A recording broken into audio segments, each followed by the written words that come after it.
Dans un projet, comment on écrit un objectif? Dans cette vidéo, je vais vous parler plus précisément et spécifiquement des objectifs. Des objectifs qu'on écrit dans un projet, qu'il soit d'activité, mais surtout un projet personnalisé.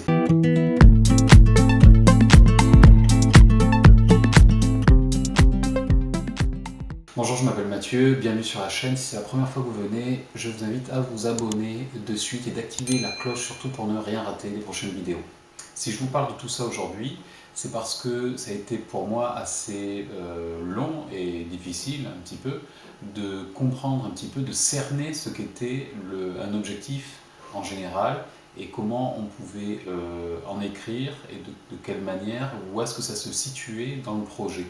Pour parler plus spécifiquement des objectifs dans un projet, je suis obligé de parler de l'autre partie qui vient après la mise en place des objectifs, c'est la partie d'évaluation, puisqu'on ne peut pas on ne peut pas construire des objectifs d'un projet sans penser à l'évaluation. Elles sont interdépendantes. Ce qui fait que dans les objectifs, en fait déjà quand on va le construire, et quand on va construire les objectifs, on va les écrire en pensant comment on va les évaluer. C'est-à-dire que ce n'est qu'en pensant ce comment que on va pouvoir trouver l'objectif. J'en ai déjà parlé dans l'autre vidéo de la chaîne concernant la notion de projet, mais je vous le répète ici, les objectifs doivent être SMART.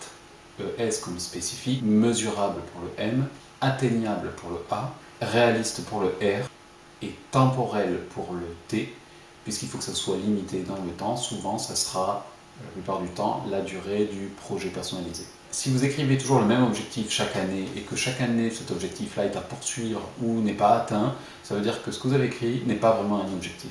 Un objectif, il doit être atteint ou abandonné ou en cours, vraiment. Il doit y avoir une avancée entre le moment où vous avez validé le projet personnalisé et l'année d'après. Voilà. D'une année sur l'autre, il doit y avoir une nette amélioration ou un net changement.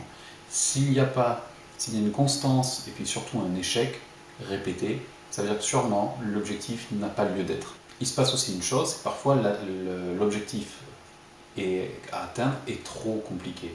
Et là, à ce moment-là, on va le découper, en fait, on va le morceler en différentes étapes qui vont donner, en fait, des objectifs peut-être opérationnels, ou on peut appeler aussi des objectifs intermédiaires, et qui sont là pour faire en sorte d'atteindre l'objectif général ou principal.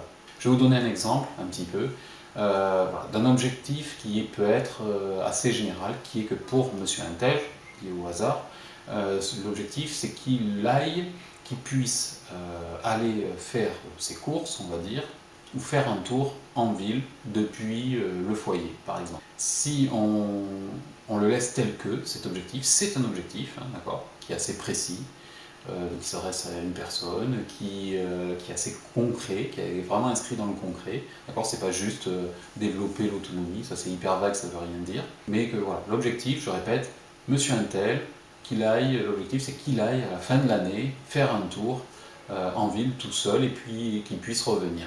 Cet objectif-là est en fait très complexe. Ça ne se voit pas de suite, mais en fait, vous pouvez le décliner en différentes étapes. C'est-à-dire qu'après, il peut y avoir des sous-objectifs ou des objectifs intermédiaires.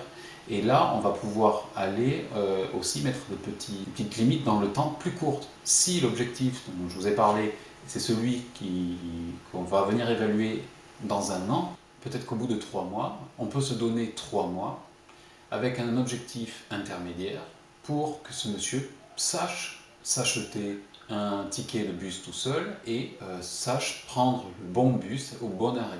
Ça, c'est une première chose. Après, il va falloir aussi que peut-être dans 6 mois, un autre objectif à 6 mois, on puisse mettre en place des choses pour que le monsieur puisse y aller, oui, faire son tour et savoir donc se repérer dans le centre-ville, parce que peut-être qu'il ne sait pas le faire, et puis qu'il puisse revenir au même arrêt de bus ou à un autre pour pouvoir rentrer. Il y a plusieurs stratégies selon en fait la difficulté de l'objectif. L'objectif il doit être très concret, mais s'il devient trop complexe, il faut le décomposer. Après, comment on écrit un objectif? Concrètement, la plupart du temps, comment j'ai écrit ça? Est-ce que je l'écris un pavé? Est-ce que là, et là c'est plus de la méthodo, je vous conseille tout simplement de commencer par un verbe d'action et un verbe à l'infinitif.